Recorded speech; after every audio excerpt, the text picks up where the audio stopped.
is up, everybody? Happy Friday. Welcome into the Nick Club Wrestling Happy Hour. If you're new here, hit the old like and subscribe button.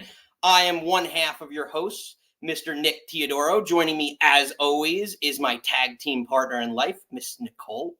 Miss Nicole, what are you drinking this evening? Happy Friday, kids. I am drinking my normal Tito's orange and cranberry. What about you, Mr. Nick? And I need you to tell us our three things for Mr. Nick, as usual, has his red wine. Well, the Wyatt 6, we have a debut date, or what we think is. Darby Allin returned, and Solo Sikoa is the active leader of the tribe, or the acting tribal chief. So let's kick it into gear. One of our favorite wrestlers of all time, Bray Wyatt, inspired faction. The Wyatt 6 is presumed to debut at King of the Ring in Saudi Arabia next Saturday. Nikki, we have seen a lot of vignettes. So, yeah, basically since they did the Wyatt documentary, and spoilies if you haven't seen it, it's been live for a little bit, but it's mostly Bray talk. Bo Dallas talking about Bray, and at the end of the documentary, there's a little tease that Uncle Howdy's going to come back. So since then, there's been the QR codes and pictures of the crow and the Pluto sign, but this week, I feel really kicked it into high gear. There was, of course, scan the QR code during the Shayna Io match, and it's the first time that this go around that commentary has commented on it. And of course, Pat McAfee in Pat McAfee fashion, he's like, "Oh, I scanned it. It's a freaking video." And then he started like barking or wolfing or whatever weird noise he made. He's like very dark. I think he wanted to use, like, JR used to use the term macabre a lot, and like I think he wanted to use something like that, but Pat's not eloquent. Yeah, for Pat. it's way too big for Pat McAfee. But if you scanned the QR code that showed up during the match, it took you to, I'm not encoding, but like some HTML sort of thingy, and it kept saying like 121212, and there was like people are saying that's like a divine angel thing. And then if you clicked on something else, then it took you to a subfolder called Door, and there was 20 kind of like JPEGs, like pictures to look at. And if you kind of if you opened all of them, they were like notes and scribblings and handwriting and like sayings and certain things to see. And it's like, can you keep a secret? A lot of just different like screenshots pieced together, kind of like, well, again, like I was just watching True Detective season 4, but it was kind of like that, where like you just piece it together like a detective, and like you had screenshots of every little thing. It was pretty neat. It's a classic Bray Wyatt, type inspired video. Most of the notes is like I showed them how to open the door. They were all alone. Can you keep a secret? If you don't see it, you don't know what you're looking at. I Am All of Us, which is a call out to a Firefly Funhouse skit where Uncle Howdy was doing the weather and like his computer voice said, I am all of us, I'm free, all his little Pluto signs. There was like a weird mirror thing. And then it cut to one of the last ones was a news article that said local woman reported missing. The article was by Wendy Lucho, which is obviously an anagram for Uncle Howdy. Which, just randomly, people have figured that stuff out. I'm not. I know, like this is me like scanning the interwebs because I feel like I have a pretty good attention to detail, but like that type of stuff is like, it's like some Rain Man type stuff. I just can't. I can't do it. I don't know like how you like some people figure that out. It's like, oh yeah, Uncle Howdy. Yeah, so the image that Nick has up now has come up in QR codes before. I can get to that, and it's also what happened on Thursday in a second. But what Nick has circled is that's allegedly the date of King, Queen of the Ring. So people are thinking that, again, in Roman numerals, that they're going to debut. Right. The theory is that next Saturday at Saudi Arabia's King of the Ring, that this group is going to debut. Well, these people. Technically, it's a following. It's multiple people. That's what we know for sure, but we don't know in theory how many. So one of the last photos from the QR code on Monday had like for our young kids a floppy disk, which you used to put in a computer tower. It listed Thursday's date 5/16/24, 4 p.m. and underneath that said "Witch" in all caps. And then there was a little plus sign on the other side. So put them together. Just stop right there because you threw it out there for our audience. How many people know of floppy? Like honestly, like I remember using them for the longest time. We're old. I know, but now it's just so crazy to think about that because I have people at work that are young and I found a floppy disk at work and I was like, do you know what this is? And well, that's good so crazy. Like this saved and on Word and Doc, like the little save button is the little floppy disk. Like kids have no idea what that is, but we digress. Let us know if you know what a floppy disk is. Put it in the chat below because I want to hear from you all. So putting that together, something's happening on Twitch on Thursday. And it turns out to be this almost an hour-long crazy therapy session. And sort of backtracking in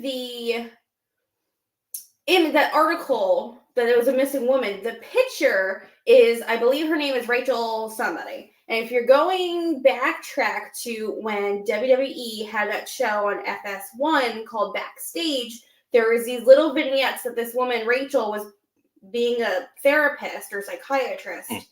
And there were little skits and like Seth Rollins was on there, Becky Lynch was on there, some other people. And then of course The Fiend was on there. It reminded me of, No, because it was after. They used to do stuff with like the Dr. Shelby? Yes, Dr. Shelby. I couldn't forget his name. Yeah, the Kane, Daniel Bryan stuff. Yeah, and then eventually Sasha Bailey. But yeah, so kind of like it was just skits for that show Backstage. So if you didn't really watch that show, then I don't think, honestly, I learned all about this today because I did not watch Backstage.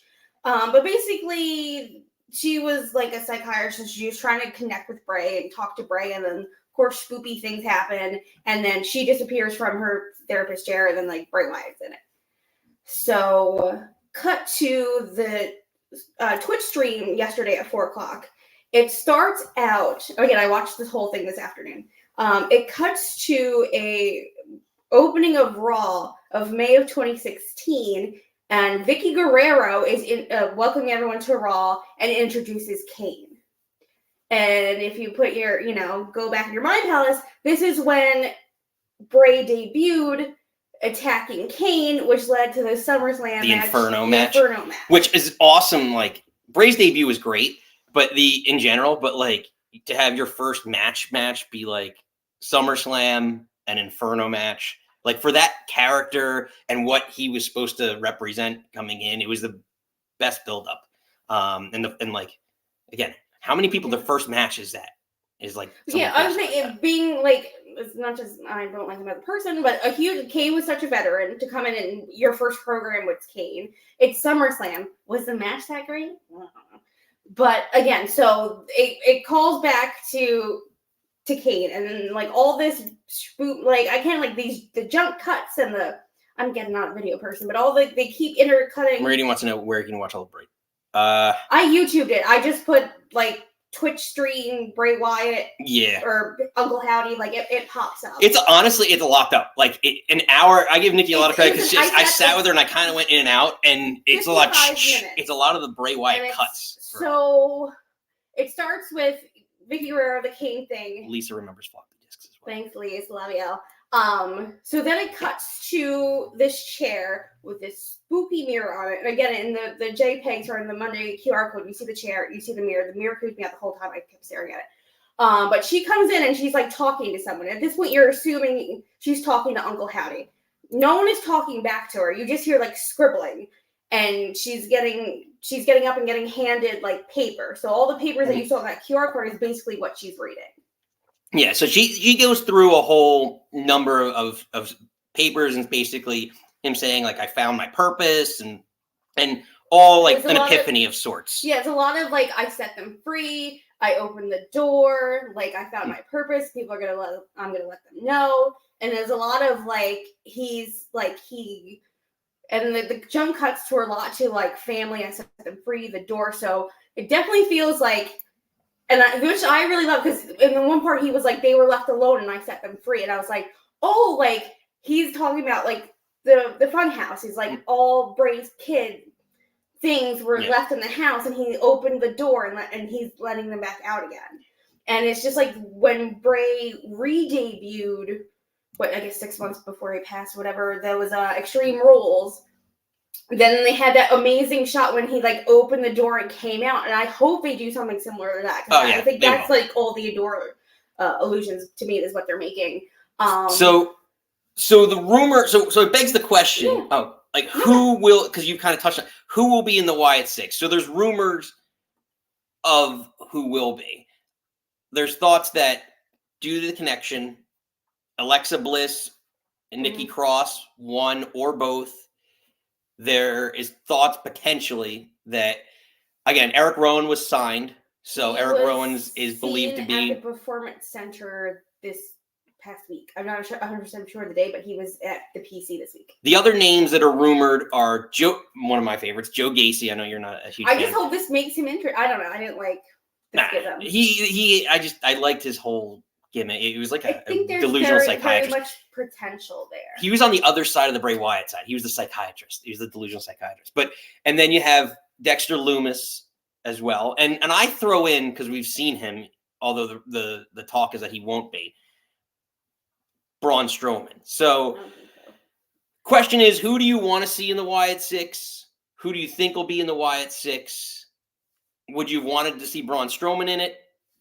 Is he better off as a feud for them? It'd be a great feud, to be honest with you. Maybe not the first one, but maybe the bigger one. Because again, he was backstage and he was like, cheer Ricochet on. And... Ed's upset with you.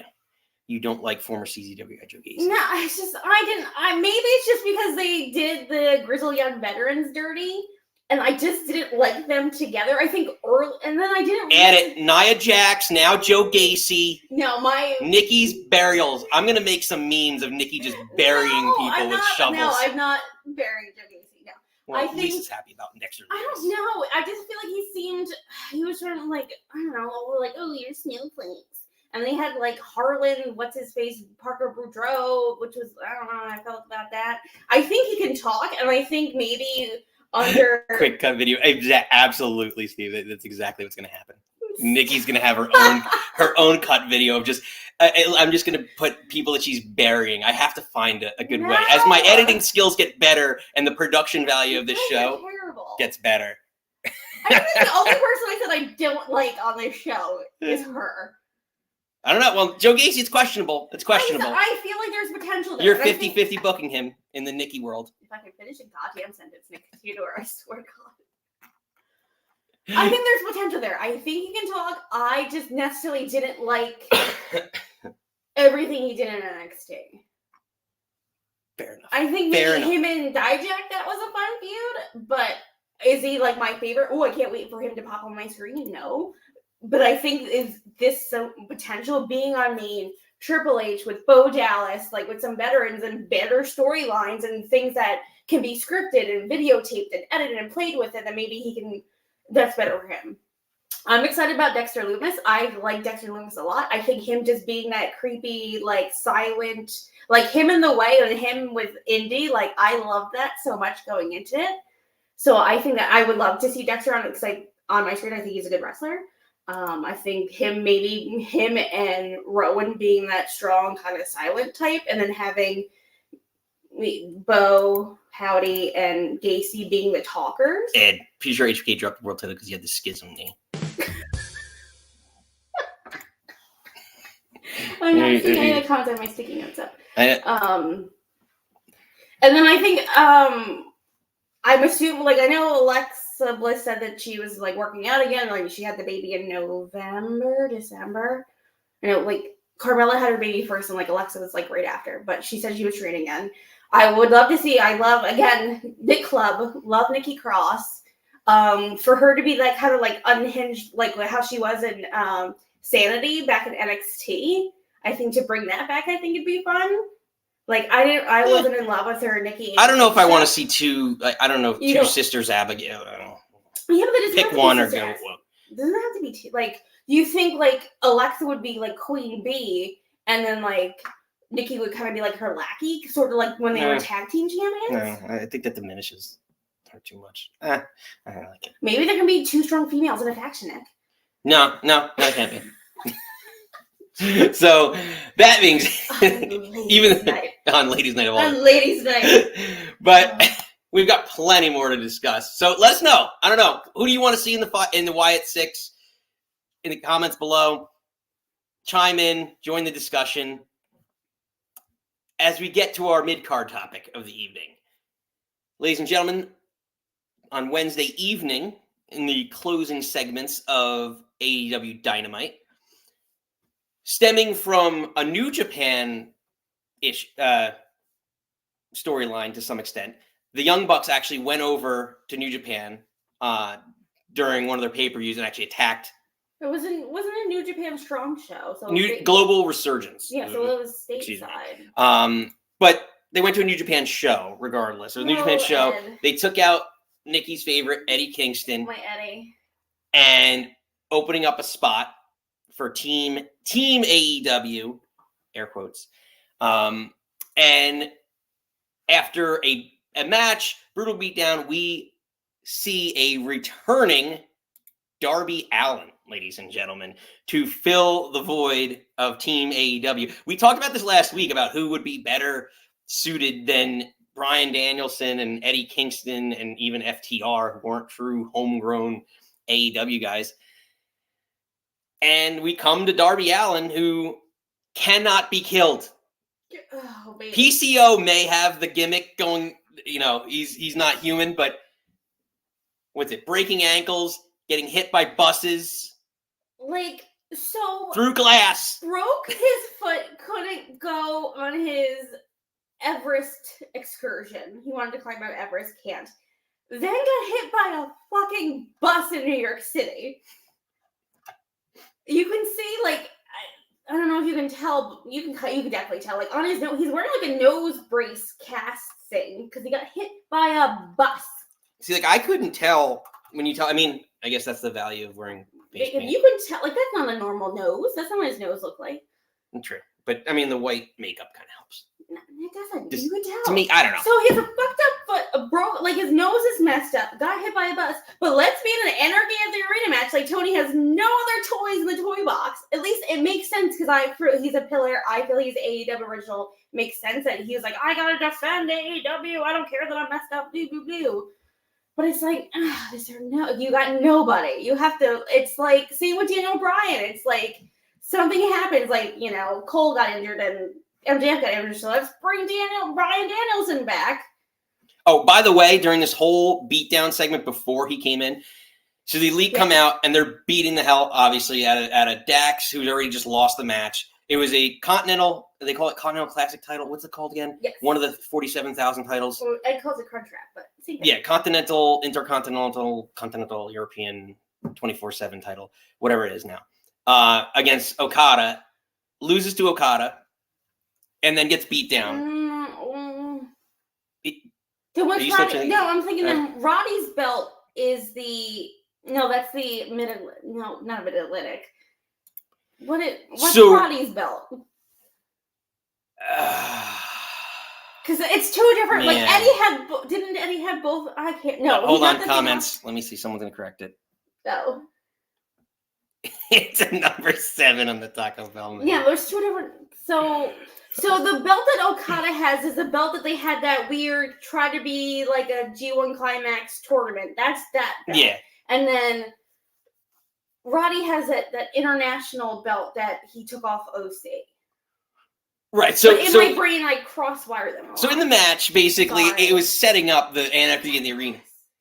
It's my line. Don't steal my line. It's set up Anarchy in the Arena, the beatdown that the Elite, the new Elite, whatever we're calling them, had on. Dax is already beat up. Cash comes in. Right. Danielson comes in. Gets beat down. Then ultimately leading to Darby. But they start chanting, same thing. CM Punk at Jack Perry. Like, it's almost like which is comical because most I would argue most AEW fans are smart wrestling fans than the smart more than the average wrestling fan. So like a WWE fan. So it's just comical that like they're chanting that, knowing full well it's never ever gonna happen. And like it just looks so bad. But I digress. You stole my line.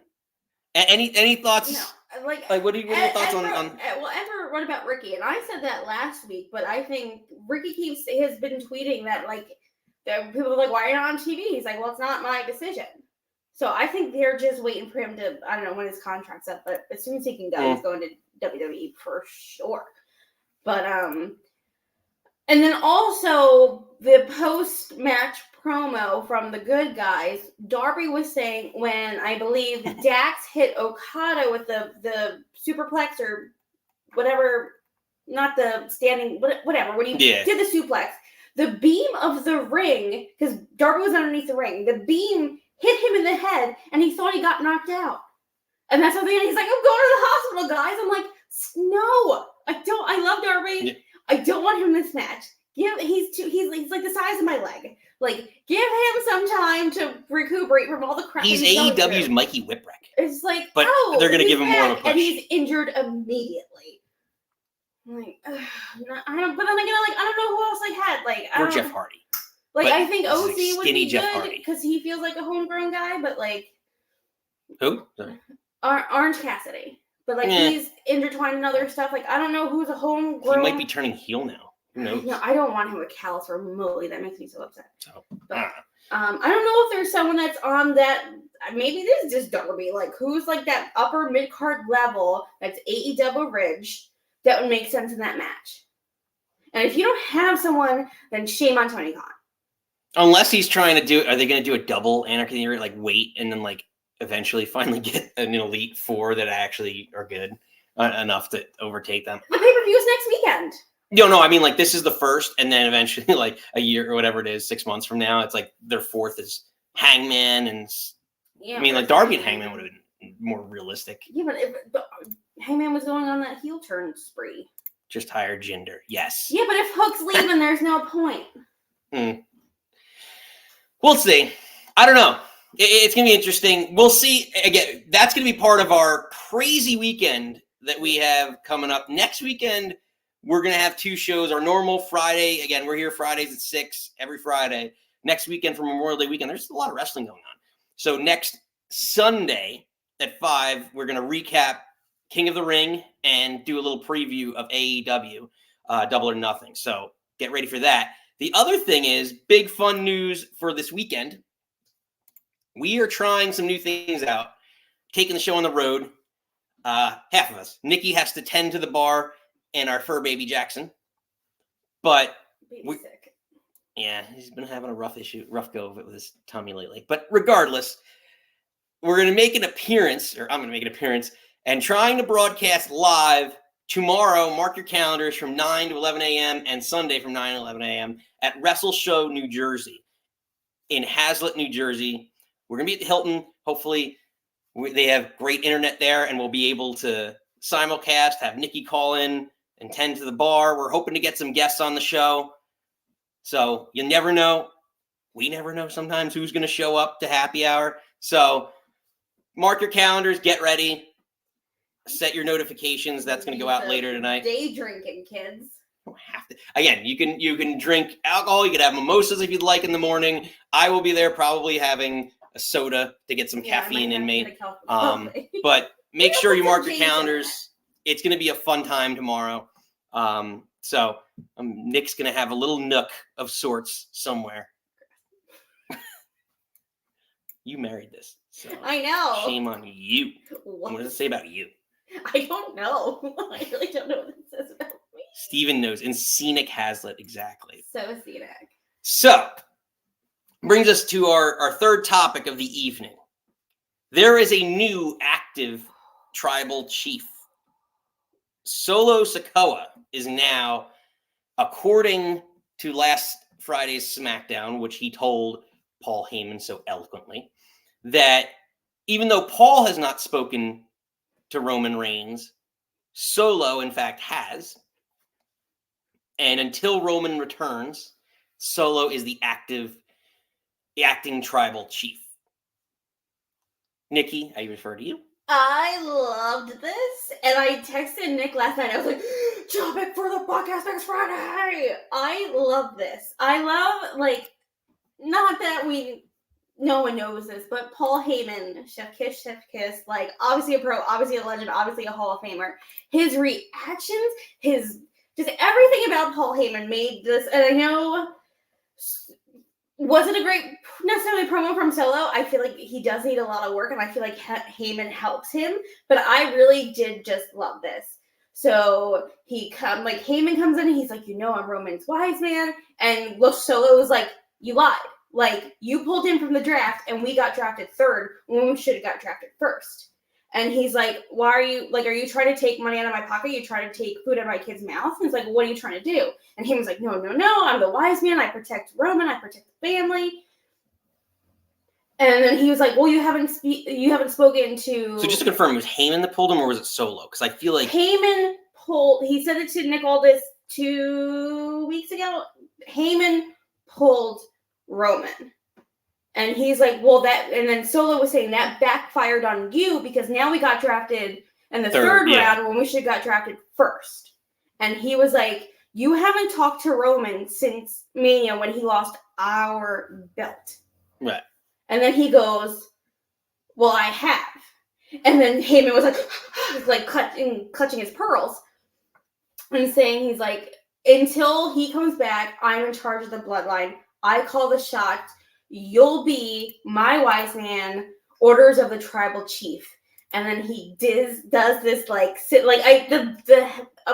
mafia hug. Yeah, like the back of a man's hand on the back of a man's head. It's just like, it just feels so sinister in this way. Like, well, that's how he hugged. That's how he hugged Jimmy. That's how he hugged Jimmy. That's how Roman hugged. Was it Jay? And he did that to Sammy before. Yeah, it's the so KOD. Like. The look to like Tonga is just like, oh, I'm just like, oh, get it. And then cut to later in the night, Tonga has the match with Angelo Dawkins to the King of the Ring qualifier.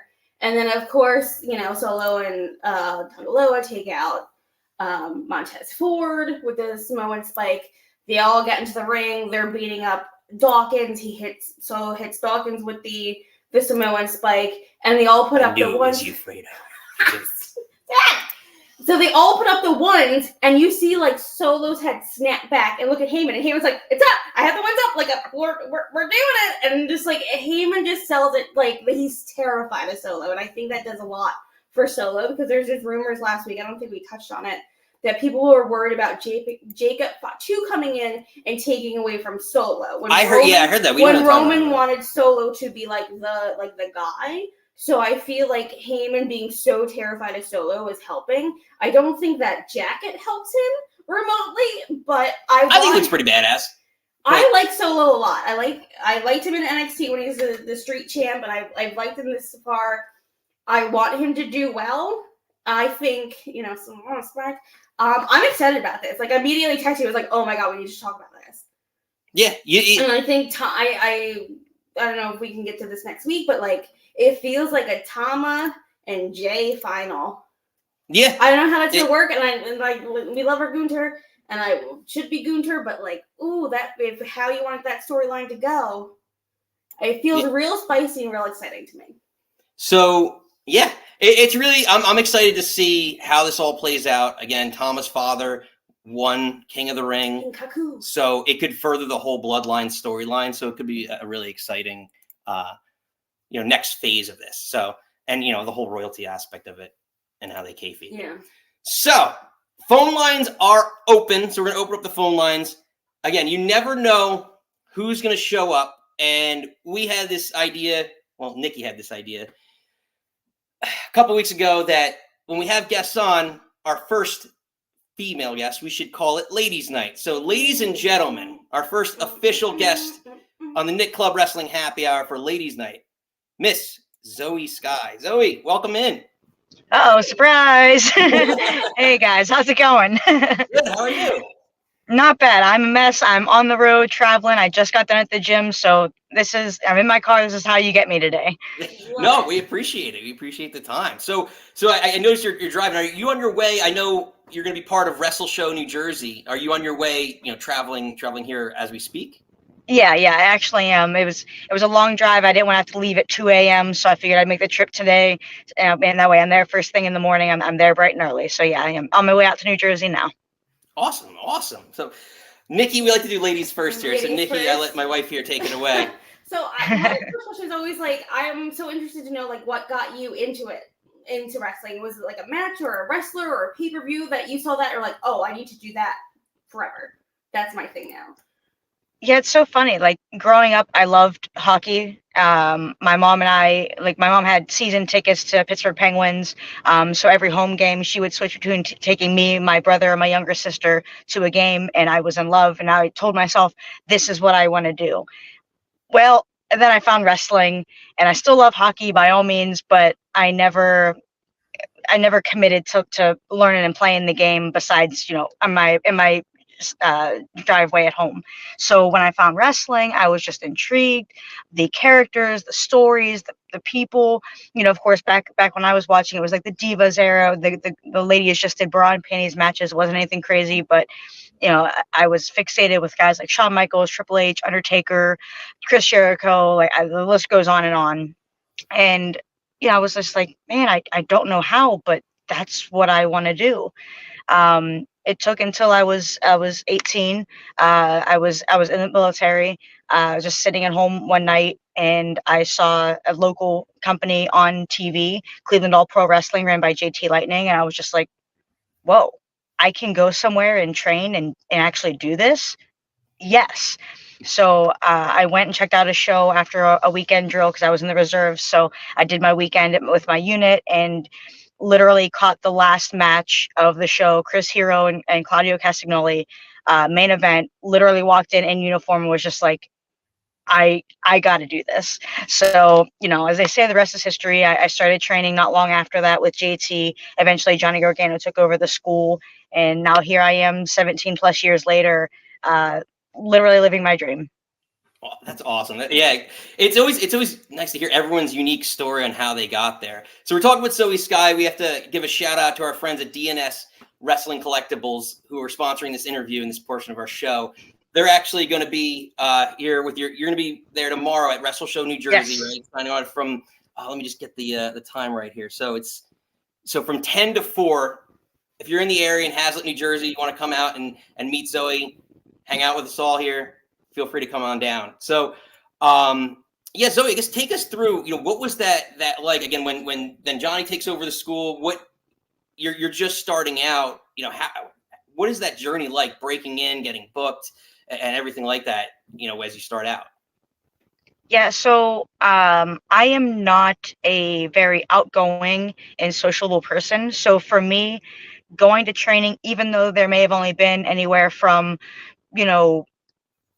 3 to 10, 12 people in training, it was such an intimate class experience that I was anxious and nervous the whole time. I was afraid to do something wrong, but I was very athletic. I played sports in school. I wasn't a wrestler, but I ran. I did basketball, soccer. I played anything that I possibly could. So I was athletic in the sense of I was able to get in the ring and get used to things, and I could run the ropes and things that of course you get blown up and you have, it's a thing to literally retrain because it's a whole experience. But I felt like I was able to adapt well, minus being just socially awkward. I haven't gotten over that over the years. I've gotten better, but I haven't gotten over it.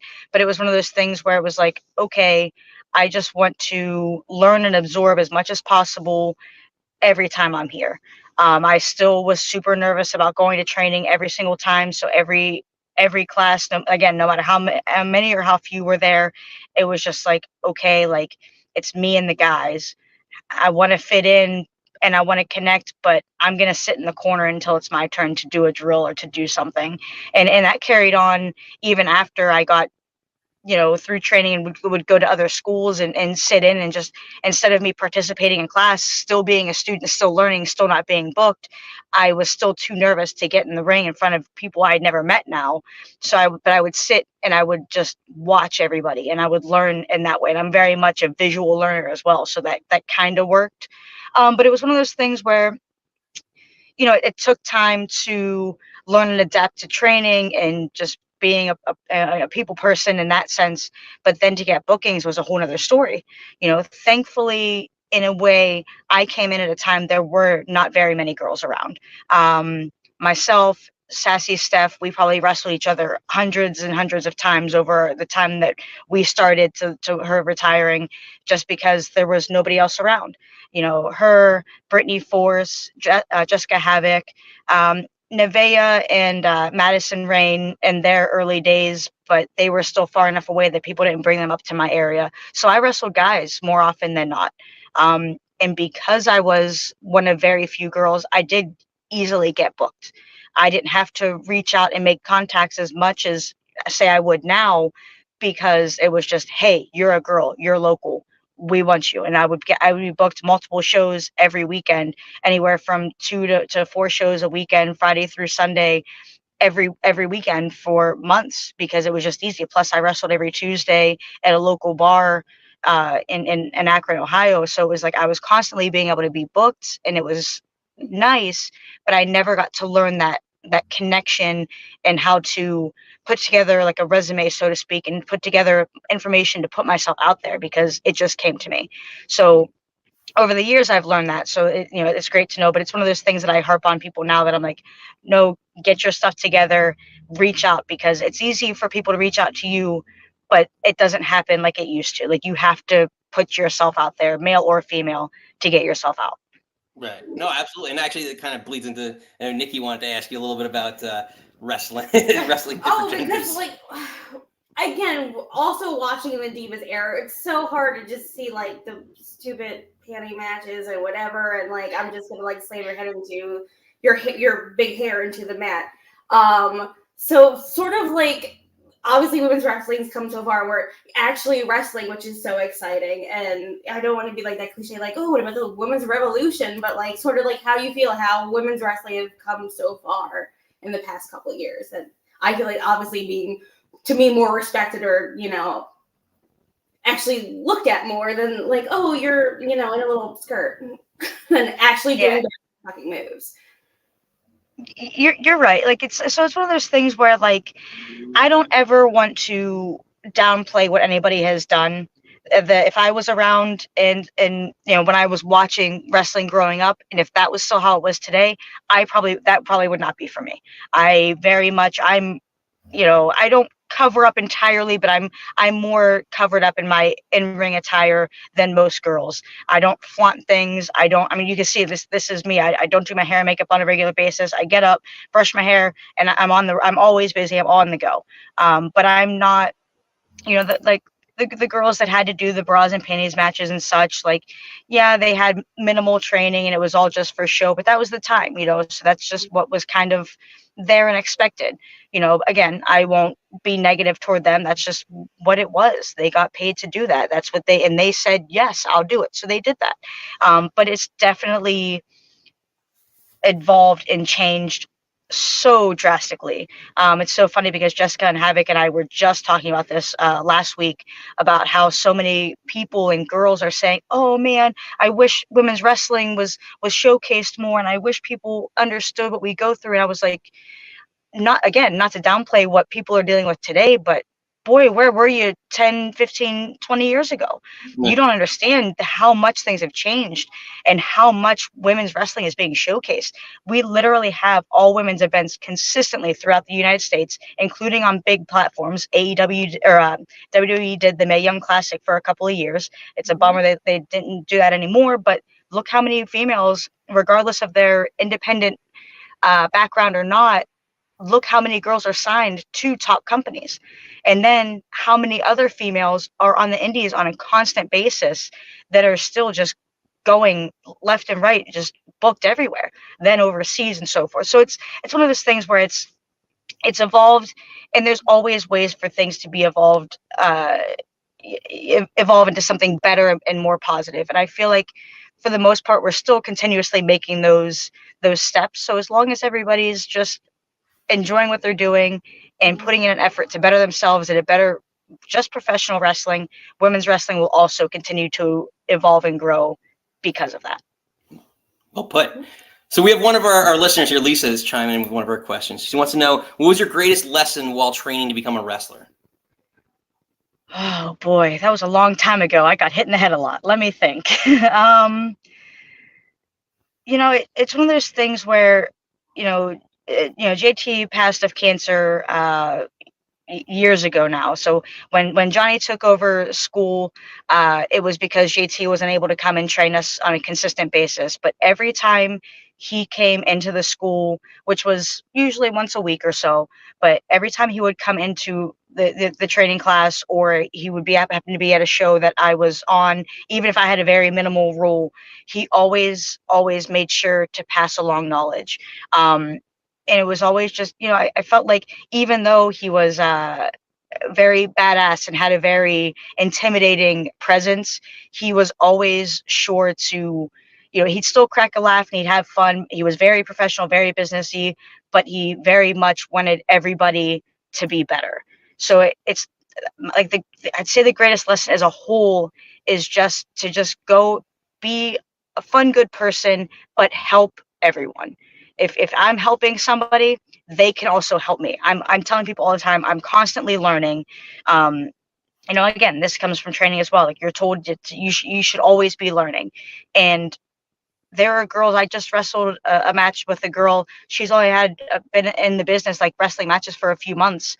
And I felt like I was able to learn something from her. I won't get into specifics because she trained someplace differently than me. And her background was different than mine. So we were able to change and adapt things that I haven't had to worry about in years because I've just been so consistent at doing my own thing. So it's great to be challenged by other people. So if that makes sense, like the greatest lesson I've learned is just to continue to be challenged, to continue to learn, and always put yourself in a position to learn and grow.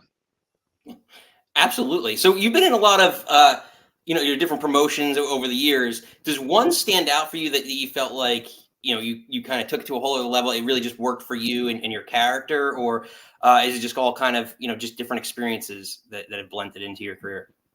Yeah, very much. I'm not a very super outgoing person. That changes because of wrestling. Thankfully, like, I've been more outgoing in my personal life, but because of wrestling, as soon as that music hits and I get through the curtain, like, it's a whole different experience. So, like, I can just enjoy it and so forth. For the first 10 or so years of my career, so to say, I wrestled as Angel Dust. I still have people all the time come up to me like, "Oh, hey, I remember you when you were Angel Dust." And now I'm like, "Oh boy, I feel old because that was so long ago." But I made that transition and that change of name. So there was a slight, I went from Angel Dust to Dust for a brief moment to ZOEY SKYE. And the Dust character kind of made me realize that I can be more than just me. I don't have to just be I can change who I am and be a character more than just being me on a higher level. But I feel like with all this change between Angel Dust, and ZOEY SKYE, working with Shimmer, I'm so mad at myself, Shimmer Women's Wrestling, that I did not put myself in a position to be on those shows earlier. I could have been there from practically day one. Like, they were around just a couple years before I started. There was no reason that I didn't put myself out there. But again, like I said, I got booked so consistently, and I was so nervous and anxious to reach out to people to get booked places that I didn't try to jump in a car. I didn't try to reach out to them to get booked. But when I got there, again, in a locker room where the girls want to see each other succeed, where they all push each other, from the bottom of the card to the top of the card. It didn't matter who you were. You were on this roster. You were there to shine. You were there to showcase who you were, and everybody wanted each other to succeed so that the companies could succeed. And when I got there, I felt like I belonged. Like, I knew a lot of the girls, so that was great. But I went in, I was able to showcase who I was. I was able to wrestle talent that I would never be able to wrestle anywhere else. And it helped me believe in myself and grow. And I sit here as the Shimmer champion, but I sit here waiting for Shimmer to come back so that I can continue to grow as a performer. Well put. And before we let you get out of here, we have one more question, actually, because you bled right into it with talking about Shimmer. One of our Perfect. Steve wants to call in and ask you a little bit about that. Steve, welcome in. You're on with ZOEY SKYE. Hi, thank you for joining the show today. Thank you for taking my call. Hi, Steve. Hi. Hi. So you were the last Shimmer champion. Yes, current, so to say. I'm not going to say last yet until they completely officially say they're done. I refuse to say they're done. I'm the current champion, yes. Undefeated for 2.5 years, yes. I won't go that crazy, but yes. That's a great attitude to have. But I mean, what was the that must have been bittersweet that you won the title the one night, and then there was at least for now anyway, as you said, no more promotion. What was the vibe that night during the show? I mean, was there hope that Shimmer was going to be continuing beyond that day? Yeah, it was. So it was still kind of. It wasn't, as the people like to say, it wasn't kayfabe. It wasn't a secret, but it wasn't directly put out there. There was a lot of question in the air, and of course, like backstage things were going around, and we kind of felt like there was going to be a brief hiatus, but we were just hoping that maybe, and we still are at that hope that's not going to happen. That it's not just entirely done. But with the thought of potentially having the title put on me at that show, for me, I refuse for it to be the last show. I feel like if it's the last event, for as much as I appreciate that I got this title opportunity and I had the championship, I don't want to be the last champion. There are so many talented girls that started out in that company that are still wrestling, that I feel like if there's a last, it should be somebody who has been there, has challenged everybody in that locker room, has been places, so like I'm 1,000% grateful. I will never be negative toward it. I hope that there's more to it than it seems like there's going to be.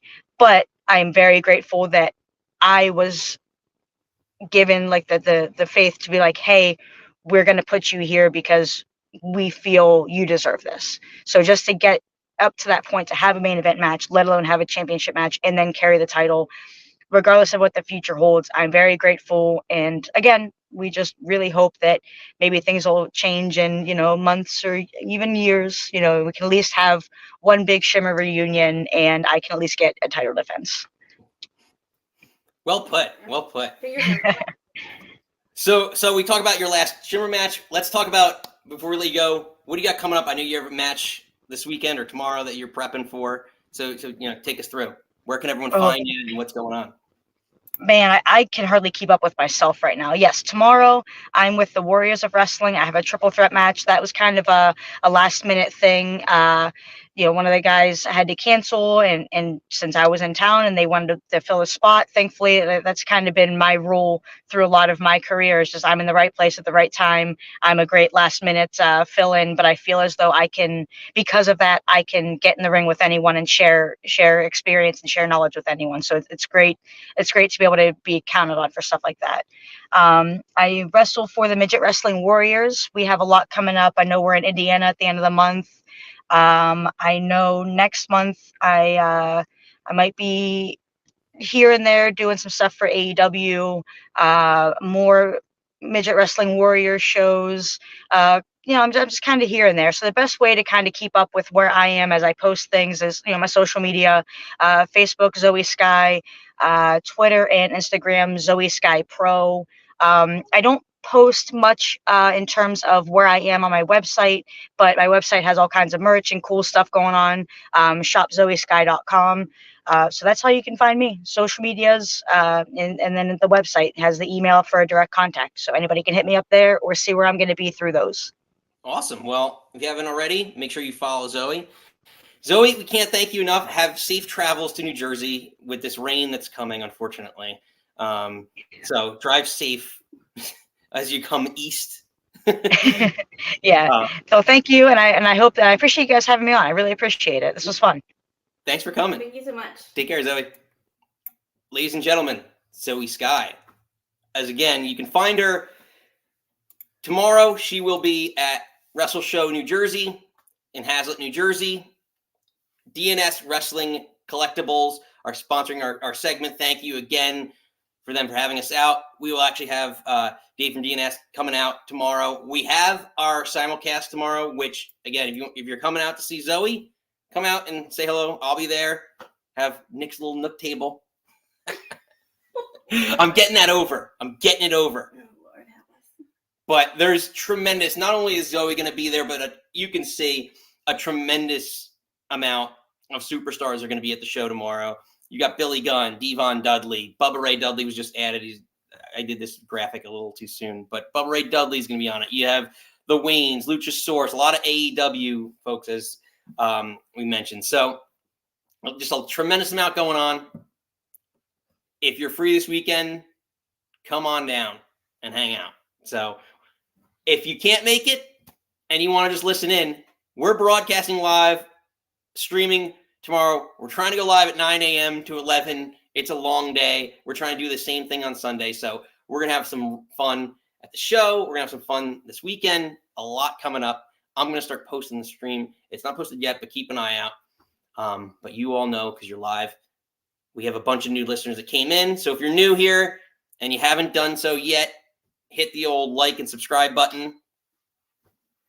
And make sure you chime in. We're here every Friday at 6 p.m. But this week, we have a lot going on. Let's read off a few comments before we get out of here. Or any last thoughts? Thank you, Zoe. Yeah, thank you, Zoe. That was fun. Ladies' night. First of many. That's right, Steve. What a nice lady. So, before we get out of here, this is a shorter one, but a fun one. I thought we got through a lot. Any last thoughts before we get out of here, Nikki? I guess SmackDown's in an hour, so get your snacks ready. Get your snacks down for SmackDown. Yes. Take you and your dog out. I guess more qualifier stuff. I was off cue on that. Sorry. Worst. Well, I got a better one. What is that? Because I missed my cue. Well, whatever. Lord. I made it most of the show without any sound effects, so congratulations. Again, SmackDown's coming up. We got more King of the Ring stuff that we'll talk about, honestly, next week. Mm-hmm. Yeah, so... Lisa, don't encourage him. Oh, did she write an awesome comment about me? Let me see what you did there. Yeah, I see what I did there, too. So, when you're making breakfast tomorrow... Come have eating breakfast with me. Yeah. Nikki's having mimosas. I'm going to be sitting... It's going to be a fun adventure. I'm going to call it an adventure because we don't know who's going to show up, what's going to happen tomorrow. But where we're going, we don't need roads. We just need Wi-Fi. In the Wi-Fi. back of my DeLorean and gut it to 88. We don't need roads. We just need Wi-Fi. Come on, Holiday Inn. Let's go, Hazlet. Get your Wi-Fi ready. But it's going to be a fun time. It is an action-packed weekend. Full of wrestlers. Weekends, really. Yeah, next 2 weeks. Honestly, it's wrestling this weekend, wrestling next weekend, and it's summertime. Like it's summertime. So get ready, everybody. But on that note, did you have any last final thoughts, or do we get through those? Yeah, that's pretty much. I don't know. Watch SmackDown. Get a snack. Take your dog out get a and snack. Watch SmackDown. Get a snack before SmackDown. But yes, until next time, it's always a pleasure. You don't have to go home. But you can't stay here. Bye.